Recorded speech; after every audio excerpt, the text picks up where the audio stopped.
Hey everyone, Blake Oliver here, and I am talking today with Giles Pearson, the CEO of Accountests. How are you doing, Giles? I'm doing good today, Blake. Good to be able to show you what we're doing over here at Accountests. We're going to do a deep dive into the Accountests platform. I'm really eager to see how it works, so let's get straight to it. That's great. Look, and just to give you and anybody who's watching this a little bit of background on Accountests. So our task in life is to help public accounting firms and corporates make sure that they can avoid bad hires for their accountants and bookkeepers by using skills tests and some other things that we'll show you as we go along. To make sure that you're hiring the right candidates. So the cost of a bad hire, anything around 150% of starting salary. So we're talking big numbers, and getting it right is pretty important. 100%. I have myself made that mistake a few times, hiring based on what's on the resume, not necessarily checking to make sure that those skills exist. Yeah, look, and we've all done it, Blake. We've all done it, and that's why we, I did 25 years with PwC and know all about that, and that's why we started Accountests. Absolutely. So let's get into it. So, having a look at the homepage of our website here. So what we're going to do, I guess, is just do a wander through how it works from a technology point of view, and have a look at one of the tests, and just hopefully gives everyone a bit of background. So if we have a look at the little pop-up here, you can see all the tests that we've got available at that sort of CPA level, covering corporates and covering public accounting, and then non-CPA level, including a couple of new tax tests that we've got up, tests for bookkeepers, and then tests for interns and college grads. So maybe if we just sort of dive into one of these areas, we can have a look at our tests for non-CPAs, and you can see there the different options that we've got, and this pretty much covers the sorts of things that are available in each of these areas. So we've got tests at that sort of generalist public accounting area. We've got business and individual tax. We've got a virtual controller, which is we're just putting up on the website now. So that's going to be good for firms who are trying to offer that more sort of CAS or advisory work. We've got a personality profile that we'll come back and look at, and then a couple of tests there for that sort of more corporate area, and a couple of easy ones, the debits and credits, and the intern and college grad. So if we sort of just jump into one of these and have a look. So for each of the tests that we've got available, these are obviously skills tests. So these are, show me how much you know, and even in the world of ChatGPT, when you're in front of a client, you still expect your staff to actually know what they're talking about, and be able to think as they talk, and not turn around and look things up on the computer all the time. So here's our business tax test, a little bit of background about the test. At any point, we can have a look at a sample report, and we'll jump on and have a look at that a little bit later. There's some example questions for each of the tests that people can have a look at. There is an interpretation video which goes with each of the tests, so that helps you when you've got a test report in front of you. You can watch a video to learn more about how to make sure you get the most out of the report. And we've got a table of helping people choose which test they want to choose. So there's lots of background there that sort of explains what the tests are all about. These, virtually all of them are 40 questions, 30 minutes, so they're timed. And if we go on, we can jump in and see the process. So this is how we buy a test. It's pretty straightforward. You just chuck it in the shopping cart, go, yep, that's the one we want. Then we just come through and stick in a little cheeky code here that means I don't have to pay for it. We jump in there and that's the test. That's the test on its way to us. So we'll perhaps while we're just waiting for that to turn up, what we might do is just go back and have a look at one of the sample reports. So if we jump in back into the business test,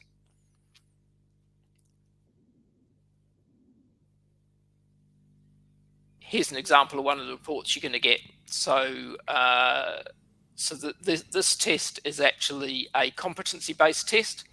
So we got a group of experienced tax professionals together who helped us develop a question set and grade the questions, and then we end up with a position where if somebody's done this test, you can say, as you can see here, whether this candidate is a competent tax associate based on questions that were appropriate at that sort of tax associate level. And then the next level of questions up is the person a senior tax associate.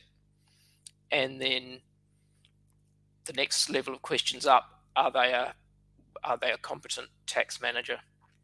So out of this, you can get a pretty good idea at what level the person that you're looking to hire is going to jump in at, and obviously be able to compare that to the job description that you've got and what you're looking for. So there's quite a bit of sophistication, I guess, in behind the scenes here. And then you can go through each part of the test and see how they did. So, for example, we've got a portion of the test there on entities and basis, deductions and credits, and you can see how they did at each of the levels, income gains and losses, and returns and calculations. So you get to do a bit of a slice and dice, and then you can see each of the questions or what the question was about, which section it was in, whether it was a level 1, 2, or 3, and whether they got it right or wrong. So that, and then there's a bit of interpretation help there at the end, which goes along with the video. So that's a little bit of background as to what the tests look like. It's quite a bit of information there that you get it within half an hour, and I guess you compare that to what you could do at interview in terms of asking questions of a candidate. In this case, in half an hour, you get quite a deep dive into their capability. So earlier, Giles, you purchased a test, and then I assume you would go and assign that test to a candidate. They get a link to take the test online, and when they complete that test, I get this report in my inbox as the that's hiring right. manager. So that's right. So so what we're going to have a look at is, and these tests should have turned up. I'll just refresh this. I could. The tests will have turned up in the inbox by now. So sorry that. There it is. So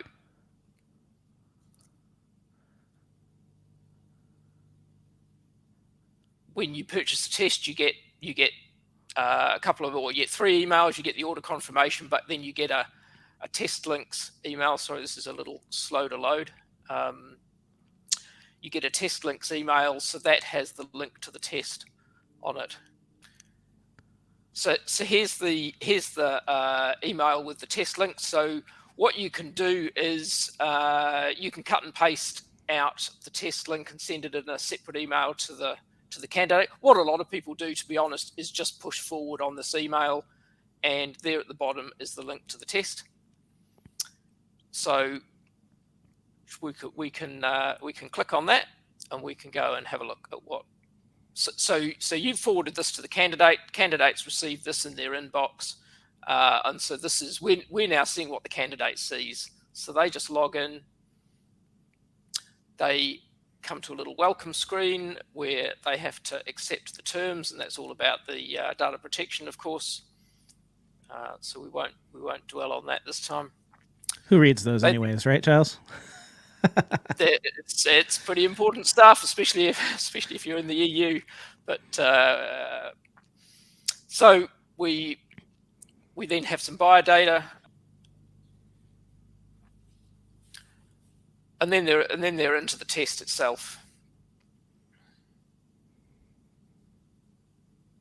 So the candidate gets some background as well, just about what it is they're going to do and how they need to prepare themselves. Again, we won't dwell on that. They do have some example questions, so they get to see some examples of the sorts of questions. These are not questions that are actually in the test, but and they then get to have a go and see what they think the right answer is.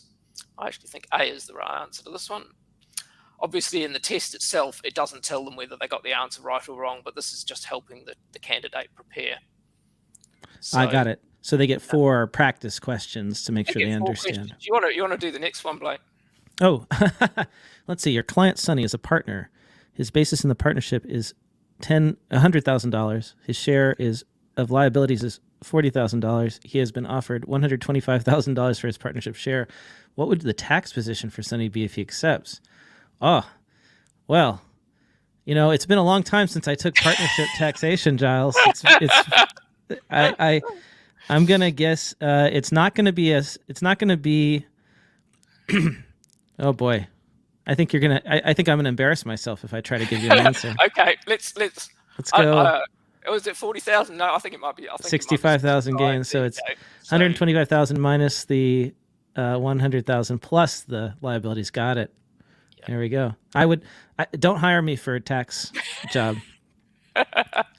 Well, that's what and these are technical questions, and we don't resolve from that at all. This is exactly what people need to know is and it's not about the individual question. Do they know the answer to this individual question? It's about when you've asked them 40 questions, you're getting a really good flavour as to where their competency is.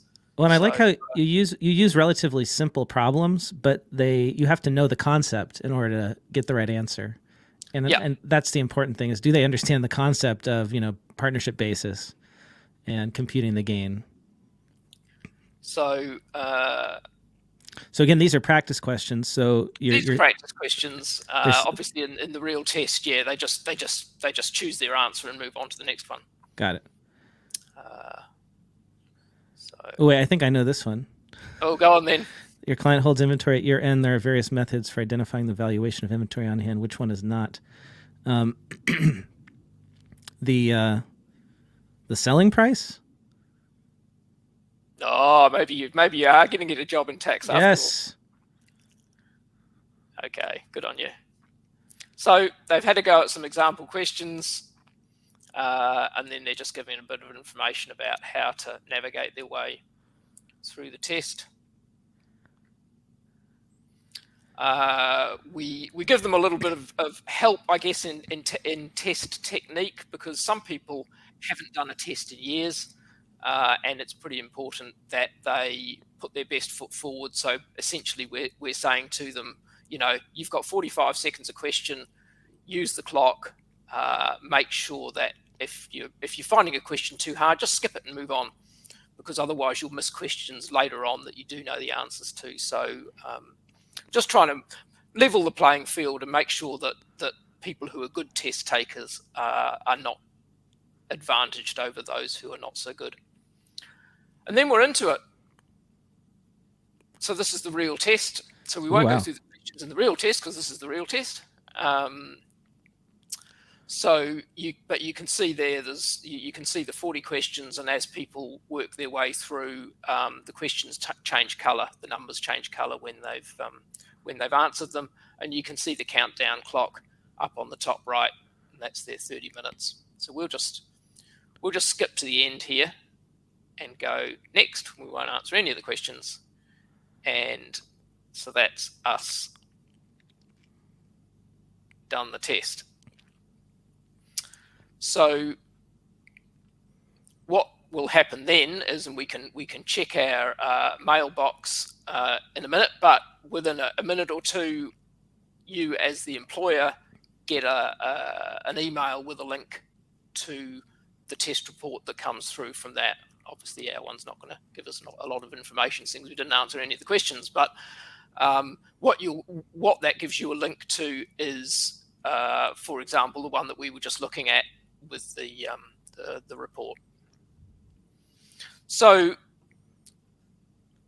in an hour from deciding that you've got a candidate that you want to test, within an hour you can have gone on, decided the test that's right for you, bought it, sent it to the candidate, had them do it, and get the result, and be able to take that result into the interview with you. That is great. Thank you so much for that walkthrough, Giles. Let me ask you a question before we go. When do you find that these tests are the most helpful? At what point in the hiring process? So most of our clients are using them before second interview, certainly before interview. So if you're only going to do one interview, you would do them before interview. But if you're going to do a second interview, that's the ideal time, because at that point you've decided that this person is, is in the realm of somebody that you're willing to spend, I guess, a bit of money on to decide whether they're the right person to hire. It is good to be able to discuss the results of the test with them at interview, because there's all sorts of circumstances that may have meant that they want to be able to explain to you how they did in the test, and you can ask them, what their perception of that was and how they did. So I think that's the best time to do it. All right. It would be good, actually. Well, there's a couple of things. Sorry, before we finish, that people can use. So one of the tabs on our site is a thing that we've called Which Test. So this is where, if you've got a position and you're not sure which test you want to use, you can jump on here and have a look at, based on some job description or job titles, you can have a look and go, which tests would be appropriate, say for a staff accountant or a controller or a management accountant or whatever. So that sort of just helps people guide people into the right test. The other thing I'd just probably mention is our personality profile. So we've talked to all the other tests pretty much that we saw were all skills tests, but we did write the world's only personality profile for accountants. So again, you can have a look on the site, get some background on that. It is a high quality, as you can see there, we based it on this sort of big five model of personality, which is the sort of top quality test. And in particular, I guess what we did was, and Blake, I think you and I have talked about this a little bit in the past, is this sort of finder, minder, grinder concept. Only the Aussies could come up with such terminology, but essentially what the personality profile that we've got compares your candidate with a group of CPAs who we had 317 of them who did the personality test before we put it up, and so you're comparing your candidate's personality with a group of accountants rather than just a group of the general population, and I guess we all like to think we're a bit special. But what we've extended that to do is having a look at this finder, minder, grinder concept. So finders being people in your firm who find the work, minders being your client accounting managers who manage teams but manage client work as well, and then grinders being the people who are there doing the work. And what we've done is looked at, what would an ideal profile of one of those people look like when you're looking at a personality profile, and what we have come up with is a chart like this, which says where would you like your finder, minder, or grinder to be in terms of their personality profile, and you can overlay this over their actual profile to go, we're trying to hire a minder, we're trying to hire a client accounting manager.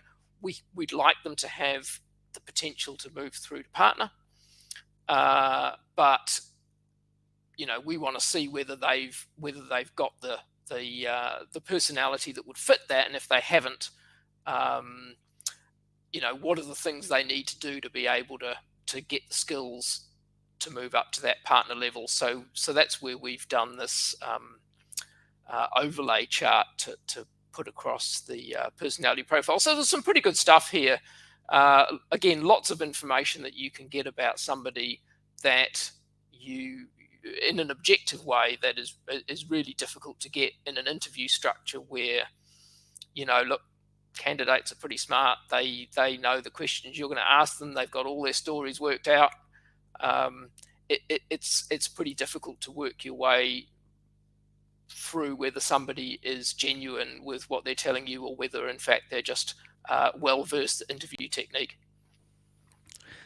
Yeah, that's a good point, right? This is definitely changing things up from the usual interview when you go in with data like this. So, yeah. That's right. Look, and what we're trying to do, I guess, is help firms improve their hiring acumen. Firms spend their life telling their clients how to run their businesses better and make better decisions, and we're trying to help firms themselves make better decisions around the way they hire staff. And it's you want to put a bit of science around it, and that's what we've tried to do. Well, thanks, Giles. Great talking with you, and I'll see you around soon. That's awesome. Thanks, Blake. Nice to talk to you.